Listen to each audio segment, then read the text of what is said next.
Cat's Diamond Painting. Welcome to my channel, or welcome back if you've joined me here before. I'm here today to do a whip and chat.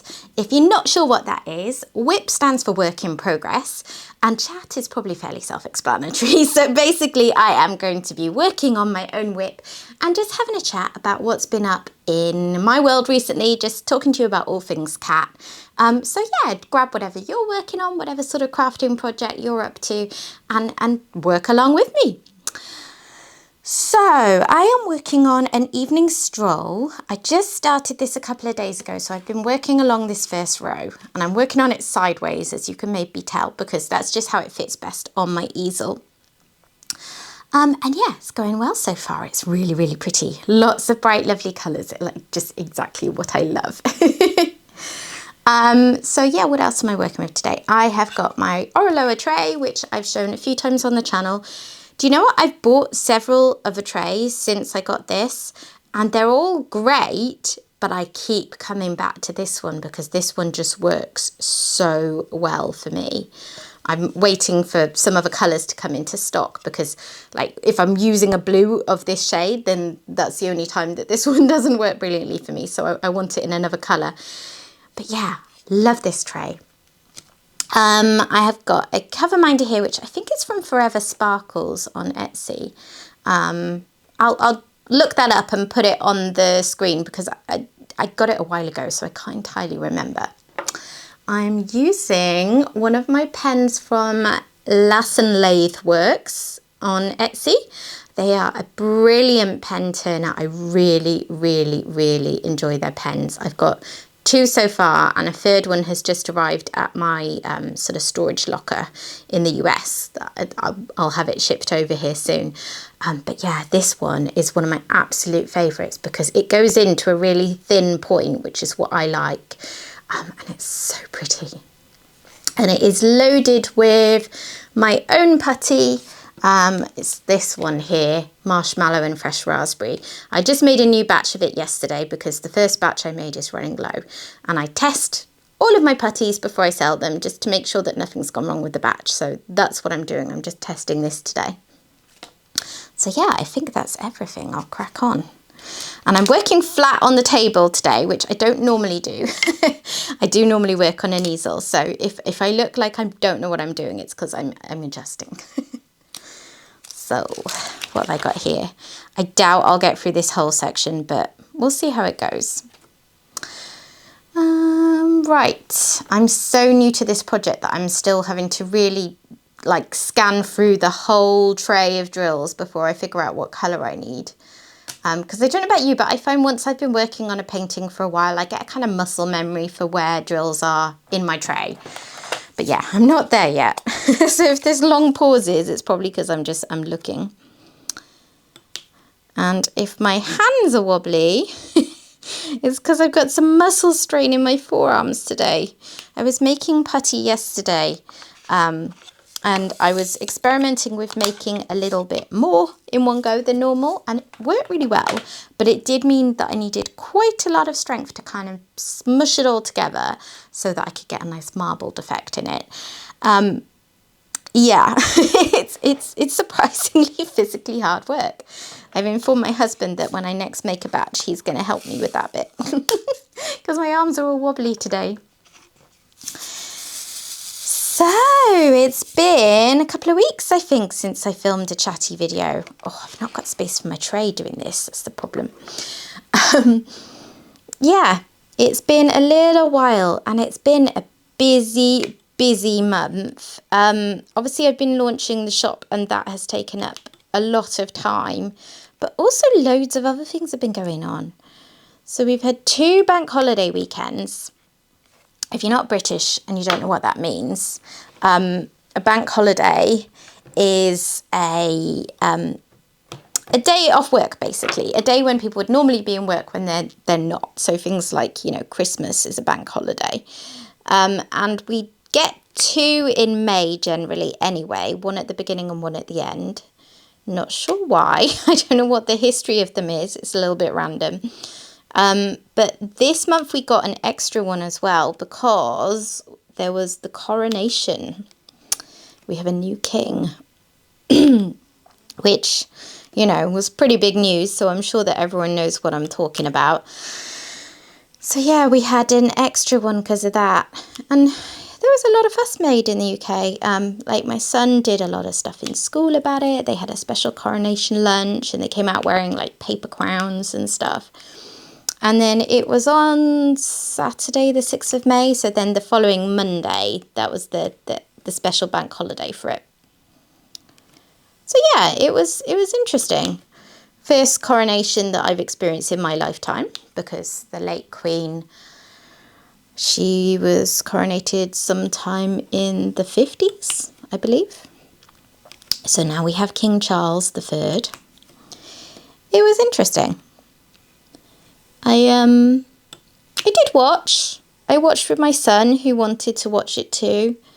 I don't want to say anything that might be, you know, controversial, because sometimes people have strong feelings either way. I'm a little ambivalent about the whole thing. I'm not a huge fan. I'm not a huge Republican. But I did want to watch the coronation because it was sort of, well, probably not once in a lifetime, because Charles is not the youngest, but it's the first time in my lifetime. So yeah, it was an experience to watch it. And I know a lot of people were really excited to experience it. The ceremony itself, it went on a long time. My son and I had it on. I have to say we did kind of, we did lose interest a little bit after a while. Because it went on for like 2 hours. But I was mostly just amused by watching them struggle with the crowns on their head. Because I'd seen this story years ago about the Queen commenting on how heavy the crown was when she was coronated. Like, I think she'd gone to visit the crown in the Tower of London, because they don't actually, you know, keep all the crown jewels and stuff. They live in the special vault in the Tower of London. It's all a bit mad. But obviously they're very valuable. And yeah, apparently it weighs about 2 kilograms, and they put it on his head like, you know, halfway through, and then he has to wear it for hours and hours and hours. And yeah, I did imagine that I could sort of see the strain when it went on. I don't think I'd fancy carrying a 2 kilogram weight around on my head.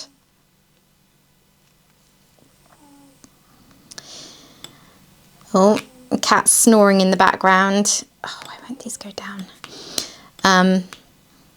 So yeah, I don't know. I'm using my new microphone. That one's a slightly funny shape, I think. I'm going to pick that one off. I'm using my new microphone, which I've been really happy with the quality of so far. This will be the second video that I have filmed with it on, but I'm not sure when the first video that you will see that I used it will come out, if you know what I mean, because I often don't film in order. Anyway. Yes, it was the last thing that I'd been wanting to get for my channel to just improve the quality, because I'm a bit of a perfectionist, and I really like the sound to be right. So yeah, after trying several cheaper microphones that really didn't work at all or do anything to improve the quality of what I got from my camera already, I finally invested in a slightly more expensive one that I think is doing the job well. So let me know what you think. Hopefully you're listening to this and finding the sound quality to be good. The other reason for it is that I like to film like I am today with my camera on an overhead arm, because it's quite handy as an angle. But this camera, for some reason, once it's been on there for a while, it tends to start vibrating. And if I just use the microphone that's on the camera, that gets picked up and I can't clean it out. Like, I try and edit it and clean it up, but I can't get it completely out without my voice sounding really robotic. So yeah, I'm wondering if this will fix that. So yeah, if the camera starts buzzing, I don't know. I don't know why I'm going into all this detail about this. It's probably not very interesting, so I'll move on. But yeah, I'm hoping it will fix the little niggles that I was having that were just irking me. So yes, Coronation weekend. It was nice to have an extra long weekend for my son. You know, he's enjoyed not having many full weeks of school recently, having a bit of extra time off. And that weekend was also one of my closest friends' 50th birthday party. So we all had that as well. It was that night, actually. So she called it her coronation. Yeah, that was really fun. She just had a few good friends over. It wasn't like a huge party or anything. And my family came too because, yeah, they're all friends as well. Actually, her daughter is 2 weeks older than my son. We met when we did an antenatal class run by the NCT. So in the UK, there's this antenatal class that people know, and it's basically a sort of buy yourself some friends group is the joke, because it's obviously they share information with you and you do learn lots of helpful stuff for having your first baby. But it's also just well known as somewhere where people go because they want to meet people, because when you're having a baby for the first time, it's obviously daunting. And if you can know other people who are at that same point in their life at the same time and find friends amongst those kind of people, it helps. So we were in the same antenatal group, but we actually didn't get to be good friends until the kids were maybe 2 or so, 1 or 2. I think she was self-employed and I chose not to go back to work straight away when I had my son. And I've done bits of work over the past few years, but I've largely been at home and I've been very fortunate to be able to do that. So once a lot of the mums went back to work, the 3, I think it was, of us that didn't, or at least had lots of free time still, saw more of each other. And then we ended up getting, pretty close when the kids were about 2.5, I think. She came on holiday with us. And yeah, we've spent a lot of time together in the past few years. And as I say, she's one of my dearest friends. But we laugh about the fact that in the early days of the group, when, we all met and sized each other up. And then, of course, once the babies came, we were all meeting up every week and that kind of thing. Like, we didn't instantly click. We're quite different. And both of us, independently of each other, sort of, thought, okay, well, that's not going to be my person. Out of the people here, that's probably not the one I'm going to get on with the most. But then we ended up very close. It's funny how life works, isn't it? Never judge a book by its cover and all that. So, yeah, it was her party and it was really nice. I got to meet some of her other friends that I hadn't met through the years, but I'd heard lots of. Another of our mutual friends came up because she lives in Devon. She moved down there with her family a few years ago. So we don't see her very often at all. Actually, that was the second time I've seen her this year, and that was good going. We don't normally get to see her that often. I told her she has to come up again in January when it's my 40th. Not that I figured out what we're doing for it, but anyway. So it was really lovely to see her, to meet some other people, to see some people that I hadn't seen for years. And yeah, it was a really fun night. Bit too much wine was consumed, as is always the way at these events. But actually, I had good incentive to not go too overboard because I was doing a lot of cat sitting that weekend. Oh, have I picked up too many? Yeah. So yes, I've had lots of cat sitting recently, which is great because that is my diamond painting spending money, basically. So yeah, there's this website called Cat in a Flat in the UK that I used. I found it first when I was looking for a cat sitter myself. But then I thought, well, why don't I do this? I like cats. So I signed up, and I don't get like loads of bookings or anything because there's a lot of people locally. So, if someone knows about the website and looks it up, they've got a lot of people to choose from. But I have been lucky enough to build up sort of 3 or 4... I mean, regulars feels like the wrong word because obviously people don't tend to go away and need a cat sitter that often. But people who I've kind of bonded with their cats. So if they are away, I know they'll come to me to try and book me if I'm free. So I was looking after 2 of those cat households that weekend. And oh, I love those cats so much. So one of them is Kira, and I've looked after her whenever they're away since about 2021. And she's adorable. She's the sweetest little cat. She's really, really petite and tiny. I always tell her, because I chat to cats a lot, that she would fit into my cat 2 or 3 times over because she has a big lump of a thing. And she's so petite. But she's quite a nervous cat. You know, she's very skittish. If you move suddenly, she'll rush off. But her owner says, like, compared to a lot of people, she seems really comfortable with me. So I love seeing her, and she's very, very affectionate. And then the other ones, the other household has Maggie and Lizzie in it, the cats. And Maggie is always pretty friendly. Lizzie is a rescue cat. Well, they're both rescue cats, and Lizzie is a very nervous cat. She doesn't really like people that she doesn't know at all. So my expectation with her was always just, you know, get in and out without upsetting her, basically. And she'd sit under the bed in this little spot that she has. And she'd let me see her always, and I could flick treats down to her, and I was taking that as a pretty good sign that she was reasonably comfortable with me. And then this last weekend that I was looking after her, there was one day I walked in, and I walked into the bedroom where she normally sleeps under the bed, and she was on the bed, and I sort of froze, and I thought, oh, is she going to panic? I don't want to stress her out. And instead she just got up and walked over to the edge of the bed with her tail up, and I was like, oh, okay. So I held out my hand, and she had a little sniff, and then she let me stroke her. And then that was it then. She's been really friendly.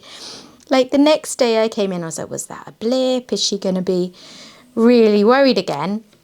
And instead she came straight over to me. She flopped in front of me, had a good stroke, looked cross when I stopped, and then followed me into the other room to get food, because she hasn't been eating in my presence. She's been waiting till I leave.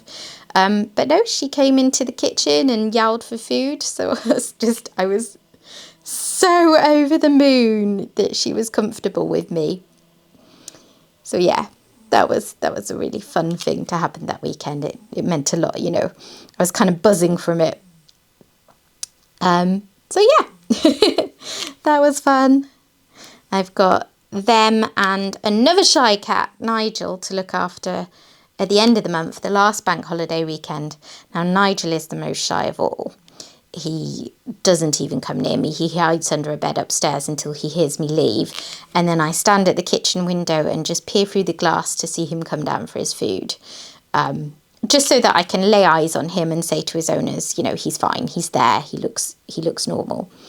And that's as much as he's comfortable with. So they're fine with that, because the alternative before they discovered cat in a flat was they'd take him to a cattery, because they kind of didn't know about other options.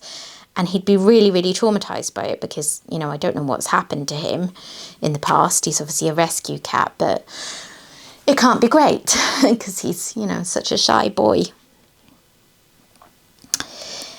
So, yeah, that's kept me busy. What else have I been doing?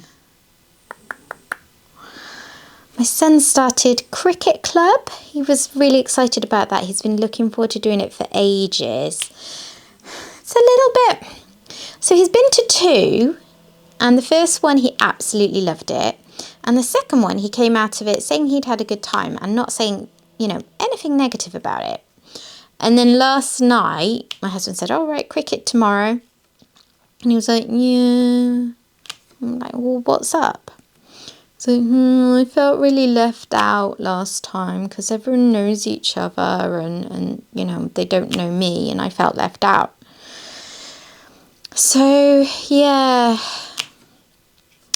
If you're a parent, how do you handle this kind of situation? Because he wanted to do cricket, so I don't want to force him to do something that, you know, it's supposed to be for fun for him if he's not enjoying it. However, he's been to 2 sessions, you know. He's been a little bit unrealistic. It takes time to make friends, and they don't just stand around chatting anyway. They're doing cricket. So he's been to 2-hour-long sessions, and then he's feeling, you know, left out and like he doesn't know people. And to me, that's not realistic. But, you know, he's 9. He's, as any 9-year-old does, you know, he doesn't always have the most realistic attitude about these things. But we have to pay up for the year. You know, it costs for him to go to the club. So I'm a bit unsure, because I don't want to... Basically, we don't want him to stop going because he's only just started. He was really enjoying the cricket.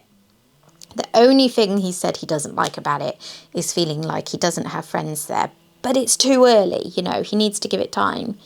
But equally, it's not paying by week, it's paying for the whole season.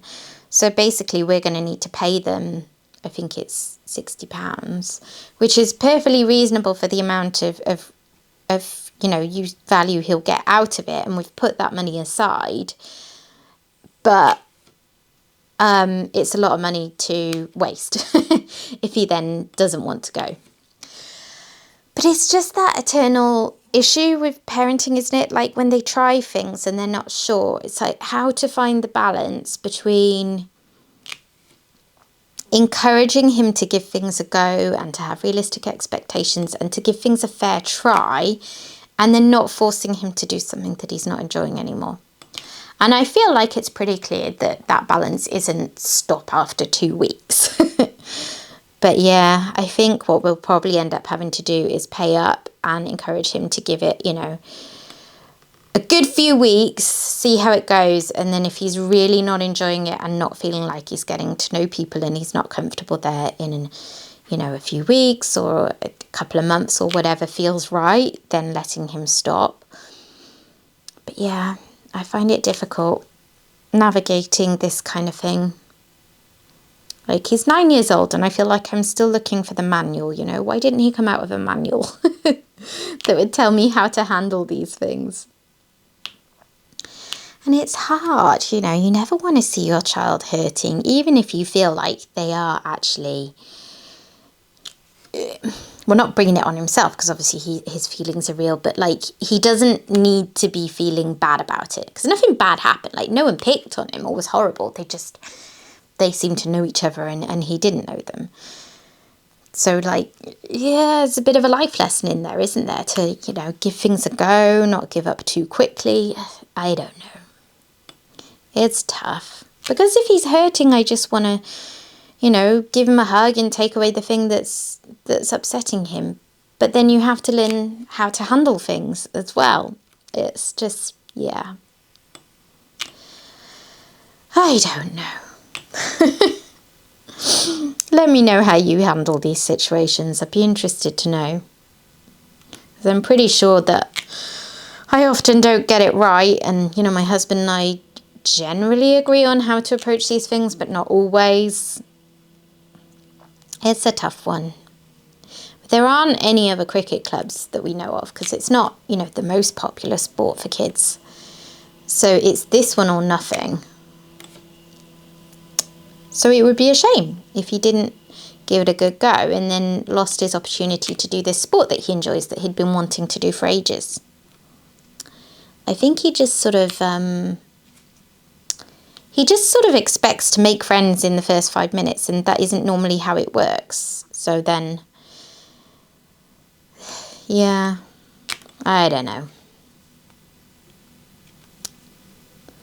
It's tough. As I say, I find this stuff very hard to navigate. Moving on, what else has happened? Oh, we had our wedding anniversary. 14 years my husband and I have been married for on the 9th of May.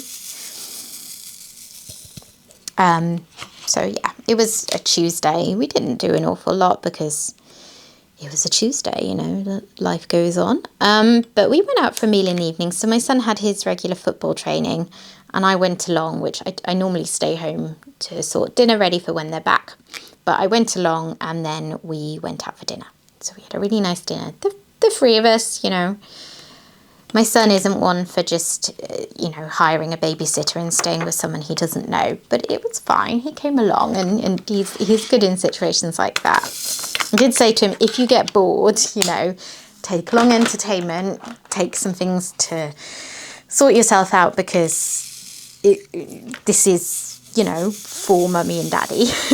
But he enjoys it too, so he actually had a great time. He had a 3-course meal because he said, oh, it's a special occasion. I didn't have a 3-course meal, but he did. It was nice food. We went to a place that I hadn't been to for ages called The Fishes around Oxford. It's like a gastropub. I don't know if that's a term that other people use or if it's the right way to describe it, but like essentially a pub, but it's really focused on the food and doing sort of higher end, nice treat food, really. So yeah, it was a special occasion place for us, cost-wise. You know what that means. But it was really good. I had these little like honey and mustard chipolata sausage bites for a starter, and my husband had some asparagus, and my son had some garlic bread. And then I think they both had burgers. And I had a chicken, like schnitzel, like a breaded chicken thing with a garlic butter and some lovely fries and salad. And then I think my son had a brownie and my husband had some treacle tart, and I had like a bite of that to try it. So yeah, it was very nice. And we exchanged cards and he got me some chocolates. So, you know, low key, but we always do something to mark the date. We actually did more for our anniversary of being together this year because we've been married 14 years. But last October, I probably spoke about this at the time, we'd been together for 20 years. So whilst we tend to focus more on our wedding anniversary these days, this year it was sort of the other way around. And we went away together and had a really nice time because, wow, 20 years, how did that happen? I mean, how did 14 years go by so fast? But yeah, madness. That's what happens when you meet young, I guess. We met on the first day of uni. We decided to try being a couple of weeks later, and that was it. Been together ever since. I was just lucky to find my person really young.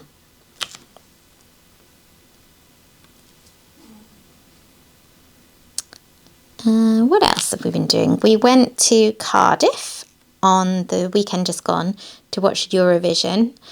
So I don't know. I mean, if you're in the UK, you'll know what it is. Or if you're in Europe or maybe Australia, I don't know. I'm not sure where all my viewers are from. But I know a lot of my viewers are from the United States and Canada. And you quite likely will have no idea what Eurovision is.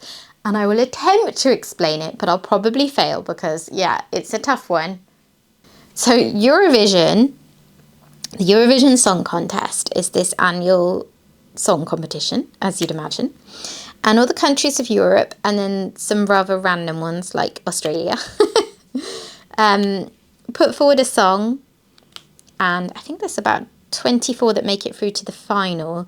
And they all perform, and then there's a judge that votes on the winner, a jury sort of thing, you know, a judging panel, that's the word I'm looking for. And then the public also rings in and votes in their respective countries, and that gets combined. But it's a hilarious competition. It's gloriously, unashamedly camp.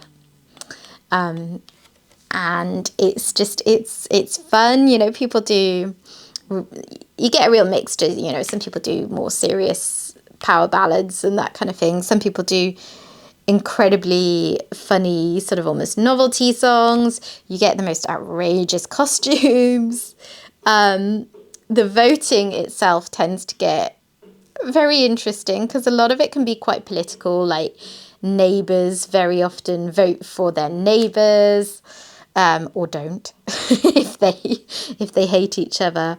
Not a lot of people tend to vote for the United Kingdom historically.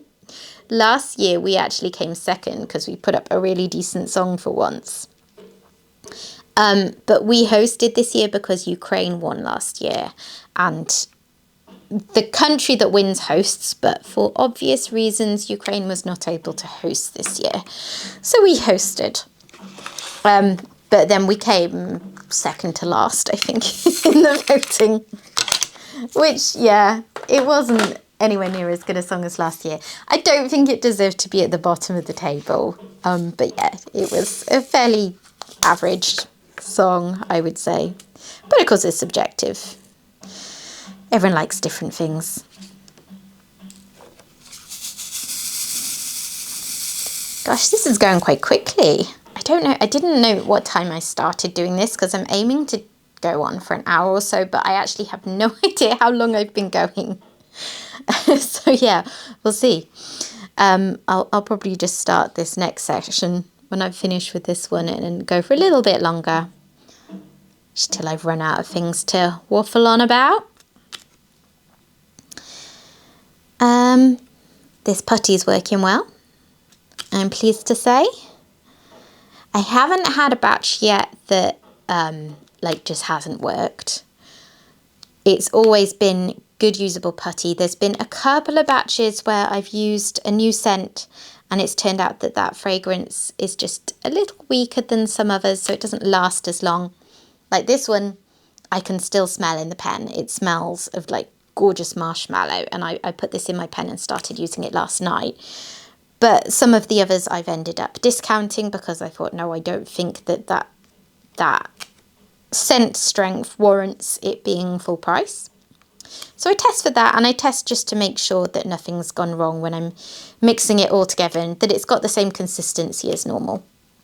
That it's not too dry, so you'll have to change your pen too often, or too sticky so that it doesn't handle ABs like it should do, because when I make it right, it works well with ABs, and that's, I think, one of its real selling points. Anyway, yes, this seems to be working fine. And the shop is going well. I said before when I did a launch video, you know, I'm not going to go on about it all the time on this channel. I do want to keep things largely separate. But of course, when I'm just chatting about my life, that's been a big thing recently. It's been fun adjusting to being so busy again. I sort of start every day with a plan of the jobs that I need to do, like I need to make a batch of this putty or that putty, or it's a filming day or whatever, and just breaking up my days to make sure that I get everything done. So it's going well. I'm so chuffed that I've had quite a few sales. I think at the moment I'm just short of 150 items sold, which is amazing, in like 3 weeks. Really, really happy with that.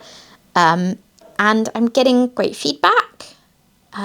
People who are leaving feedback on Etsy are saying really nice things. So I'm very happy with how it's all going.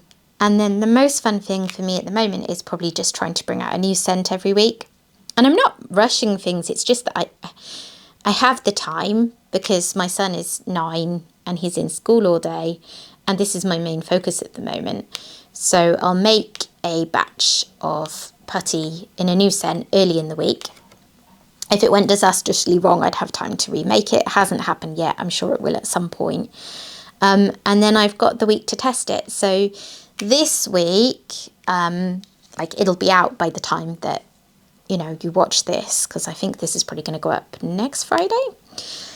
So the week, that one's rubbish. I need to pick that off.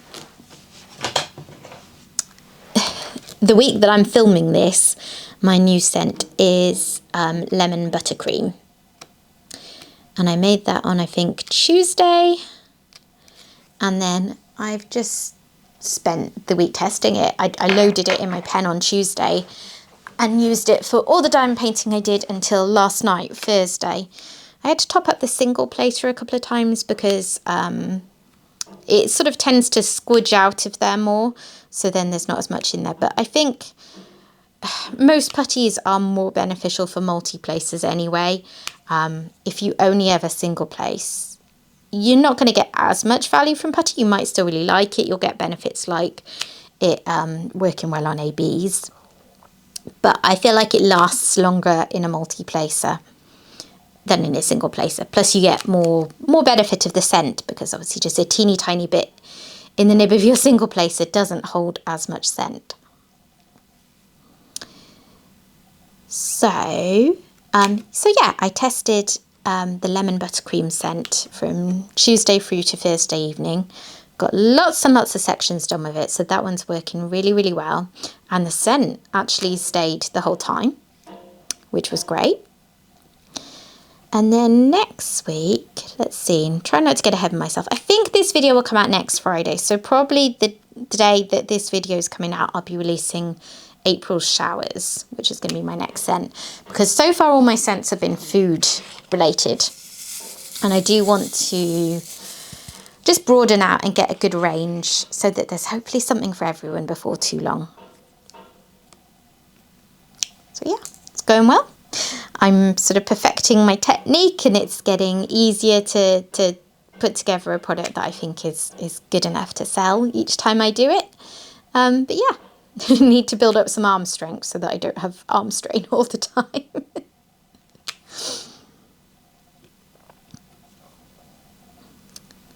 What else is new?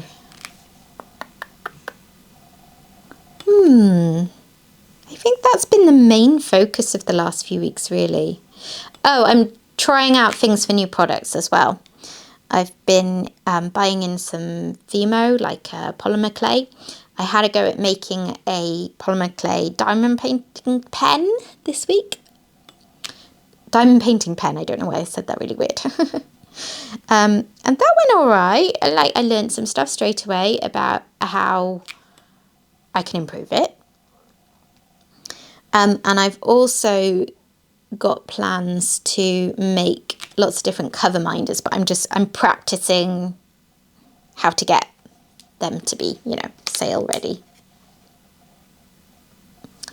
But yeah, it's fun.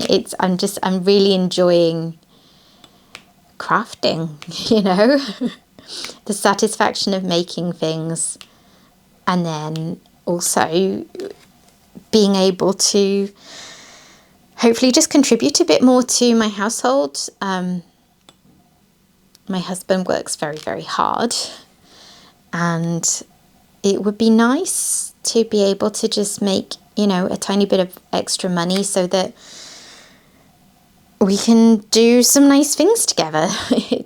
Yeah. I have worked since having my son. I've done bits like, I did a few months of transcription for a company that, just does freelance transcription. And that was fine, but it was very, very low pay for the work that you did.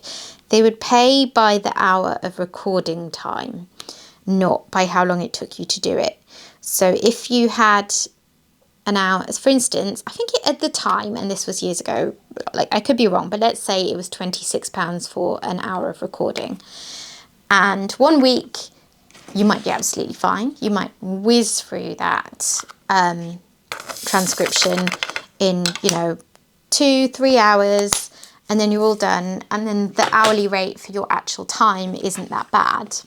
Shift this over so I can start on the next one. Oh, I'm sort of stuck to the table. This table needs sanding down. It's very sticky. It needs sanding and reglazing, and we just haven't got around to doing it.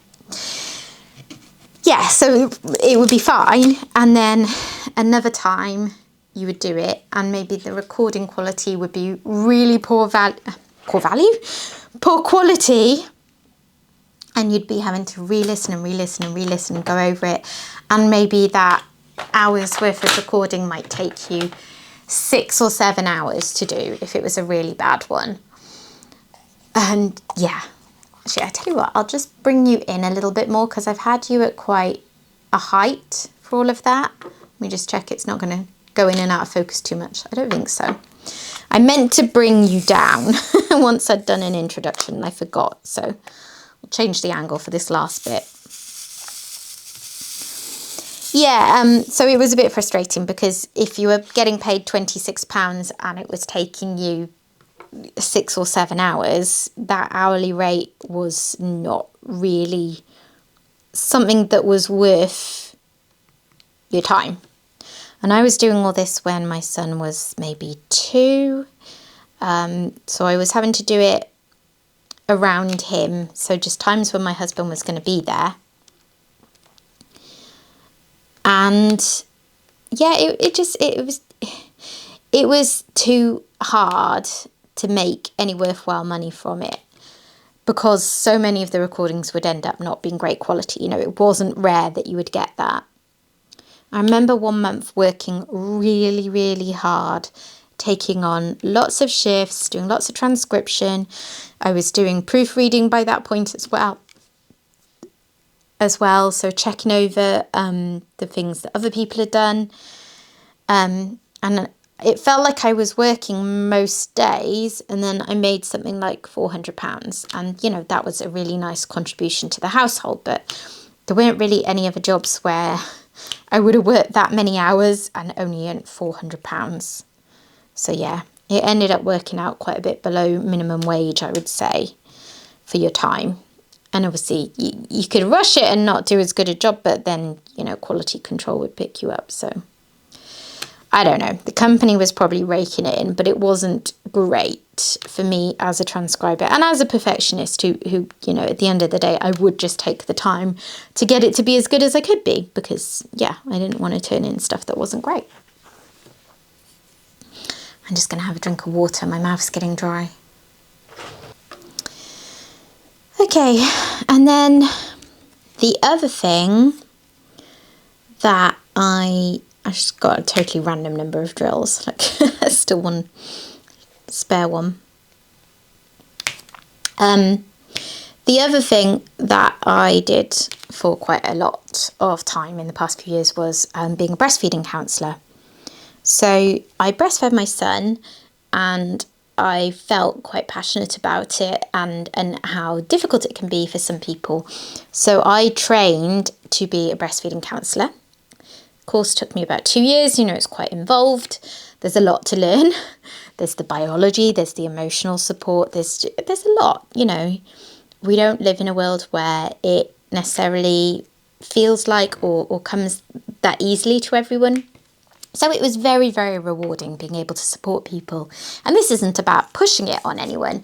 This is about supporting women who want to breastfeed to be able to meet their breastfeeding goals. Because we know that a lot of people choose not to breastfeed, and that is absolutely fine. Everyone makes their own choices. But we also know statistically that a lot of mothers want to breastfeed and they are not able to, because things go wrong and they can't easily access the support they need to. So that's what I wanted to help with.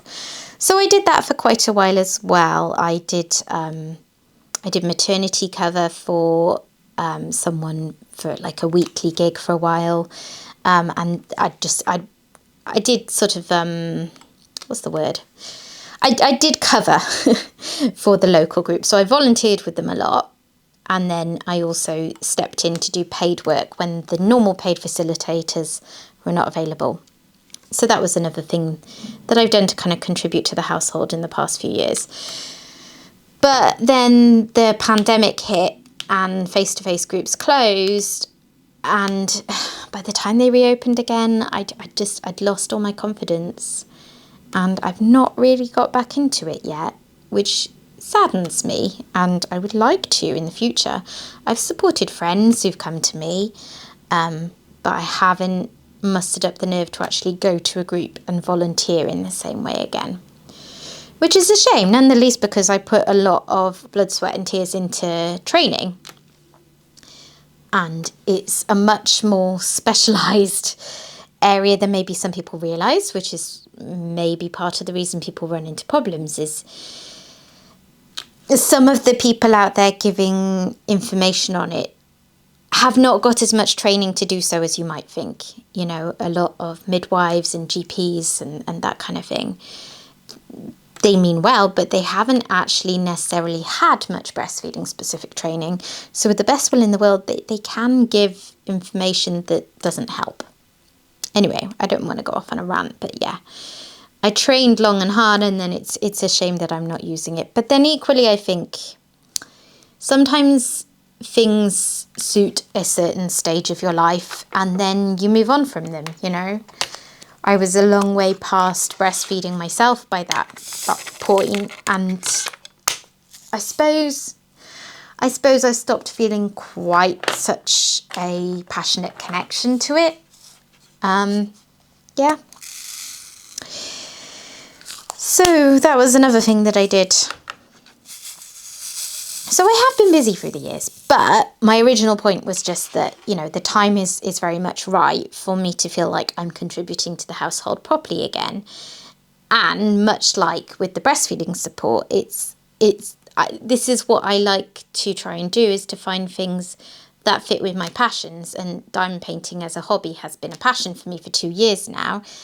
And yeah, that's why I am where I am now. So I hope that things will continue to grow, and yeah, hopefully I'll still be here chatting to you about it in several months or years to come, and it will be a product that helps other people. We shall see. I very much hope so. I'll just do another colour or two and then maybe go find some lunch. I say find some lunch so it's just sitting there somewhere. I mean, figure out what on earth I'm going to make for lunch and then make some lunch. Dinner tonight is easy because I got a HelloFresh box this week. I didn't mean to. I chose some recipes and thought, oh, shall we have them? Shall we not have them? Left it there on my account and then forgot to cancel it. But, you know, I like having those kinds of meal boxes now and again. We actually get Gusto more often, which HelloFresh I know other countries have. Gusto, I don't know. They might be more of a British thing, and we probably slightly prefer Gusto. But we've got some nice meals from HelloFresh this week. We had like a barbecue sausage cheeseburger last night. Tonight we're having a sun-dried tomato risotto with asparagus and various bits and bobs. Mind you, I don't like asparagus, but my husband will enjoy having double the amount. Because my son will have something different because he does not like risotto at all. And then I think we've got, it was some sort of halloumi burgers with like lime and other flavours is the third one that we've got for tomorrow. So yeah, that's taken care of at least.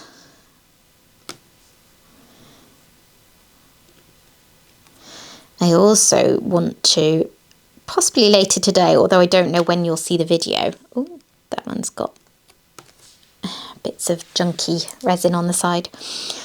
Film an unboxing because I had a parcel yesterday from Diamond Art Club that I've been waiting for. It's so I ordered 2. No, I'm not going to say what it is because I'll do them in another video. Oh no, who am I kidding? When I do that, I'll put it in the title, so what does it matter? So yeah, I bought, so Diamond Art Club brought out some mystery kits recently, and I bought the abstract ocean themed one. As I always do, I went and looked and found out what the image was by having a look in the sort of Diamond Art Club affiliated mystery Facebook groups, because I prefer to know. I'm not personally interested in doing a true mystery, but I do enjoy the process of a picture coming to life from a white canvas, and I want to not miss out on images that I like. So I got that, and then I also picked up a restock Mr. Whiskers, which I can't remember off the top of my head the artist, but I have another one by that artist. Is it Marisha Becker or something? I'm not sure. But yeah, I'd looked at that for a long time, and I almost bought it when it came out, but it didn't, and then I thought I would, because I got them both on points. I had quite a lot of points still on my account from previous purchases, so I got them just for, well, I think shipping and a tiny bit. I didn't quite have enough points. I think I paid maybe £30, including the shipping. But I paid the little bit extra to have express shipping, because if I'm having to pay for shipping anyway, it's only something like £3 or £4 difference, so I often do. But DHL Express seems to be having some issues. I don't know if it's just an adjustment with the new office, because Diamond Art Club's moved premises. They've moved their warehouse. If you are already a customer of theirs, you'll probably know what I mean, because there's been a lot of chat about it in their groups recently. If you're not familiar, then Diamond Art Club is obviously one of my favourite diamond painting companies to buy from. They were previously located in New Jersey, and they've just moved their warehouse to Texas. So there is a new local DHL office handling the parcels.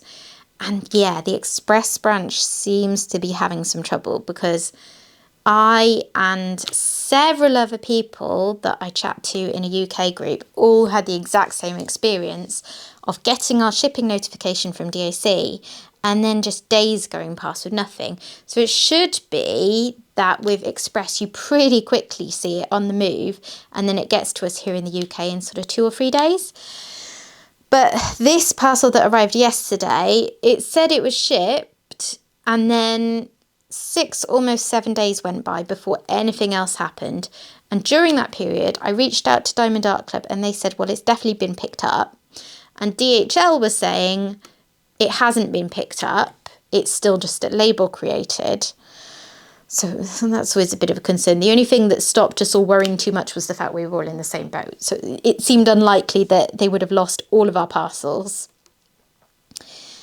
But yeah, then when they sort of found it again or started processing it got to me in 2 days from that point, like the sort of normal time scale.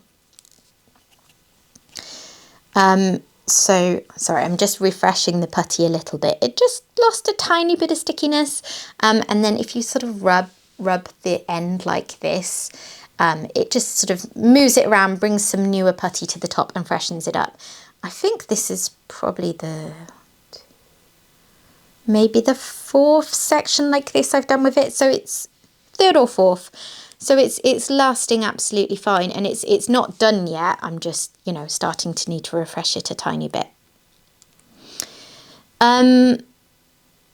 Yeah, so so we all had the same experience. So that one turned up, but then I've got 2 other parcels on the way. One thing that I bought last Saturday, which Diamond Art Club sent Express, even though I didn't pay for Express, which normally is really exciting, but at the moment maybe isn't the best thing, because a friend who has an item coming non-Express found that hers is actually moving quicker. And then I also have a parcel coming that's a sneak peek for a couple of weeks' time, and they've sent that Express too. So I'm just really hoping that one doesn't take too long to come, so that I'm not late putting up the sneak peek. But at the moment I've got time, I'm just, hoping. Hoping that it's just teething troubles. Maybe that DHL office just isn't used to the volume. Or maybe they're having some other issues that just happen to coincide with this time, like staffing issues or something. I don't know. All I know is they are having some problems, and I hope it's temporary. Oh, I've got a bit of fluff or something on there.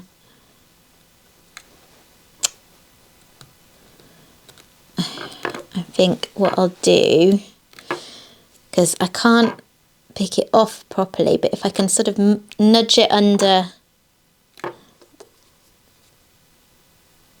where another drill will go. Yeah, I can't do much of it. I'm going to end up cutting the canvas. It's small. I won't notice it really when it's on.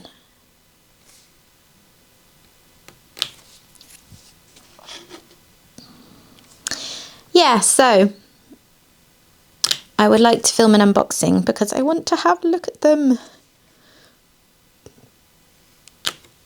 In the old days before I had this channel, I would just rip straight into parcels when they arrived. Now if I can't film straight away and I want to make a video out of it, it just sort of sits there in the corner of the room staring at me. I'm so impatient. I like to check them out straight away just because I like to see the pretties that I've ordered, and also just in case there was ever an error. Like, it's very, very rare, but it's not unheard of that the wrong canvas gets in the box or something like that. And then if your picture's discontinued, they're not going to be able to fix it. when you open it. Anyways, I think when I've done this colour, I will call it a day, because I didn't check the time when I started, but I'm thinking I must have been waffling on for at least an hour by now. Hope I haven't been going on too long. But if you're still here with me, I hope you've enjoyed me chattering away. It feels like it's been quite a busy one. I've had more to talk about than normal, which is good because I love doing these chatty videos, actually. I like to share myself with you, but if I haven't been doing much, then I feel, I suppose, a little self-conscious about it. Like I sound really dull. And I'm also probably more prone to being rambly and just not very interesting. So hopefully if you're still here at this point in the video, you haven't found this too rambly and uninteresting, but yeah. Heading that way now, I would say. It's because my brain started thinking about lunch. It's almost 12 o'clock.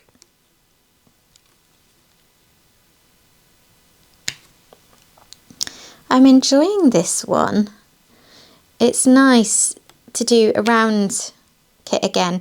I have got another round on the go, which I think I've mentioned before on here.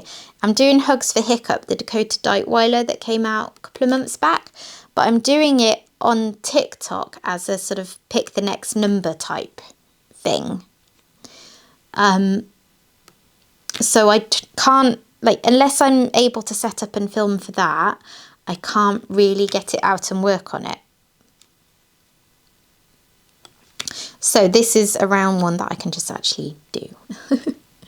And then I have one other kit on the go that's a square, and really enjoying it, but it's very heavy on confetti, so I do find I need breaks from it. More and more as time goes by, I think I'm going to have to start avoiding heavy confetti kits because I don't enjoy them in the same way I used to. I mean, I love them and the finished look, they just, yeah, I'm more inclined to get frustrated with them than maybe I used to. Anyway, that will do for today. Made some good progress there. Yeah, thank you very much for joining me today. And if you have enjoyed the video, please consider dropping a like on it. Please consider subscribing to the channel if you haven't already. I'd love to have you here with me. Yeah, thank you very much for watching. I'll see you again soon. Bye bye.